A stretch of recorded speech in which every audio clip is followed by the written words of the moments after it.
इस्लाम धर्मामध्ये ज्या व्यक्तीला आदर्श मानलेला आहे, मोहम्मद पैगंबर, या मोहम्मद पैगंबराचं जीवनचरित्र जर तुम्ही पाहिलं, या मोहम्मद पैगंबराने वयाच्या 50व्या वर्षी एका 6 वर्षाच्या मुलीशी लग्न केलेलं आहे, आयशा म्हणून जी आहे.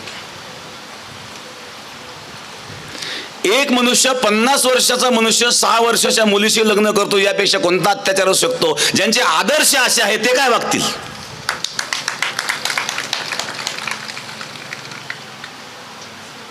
सहा वर्षाची मुलगी. आणि या मुस्लिम धर्मामध्ये स्त्रियांवर जे अत्याचार घडतात त्याला कारण आहे, अत्याचाराचं हेच कारण आहे की त्यांचे आदर्शच अत्याचारी होते.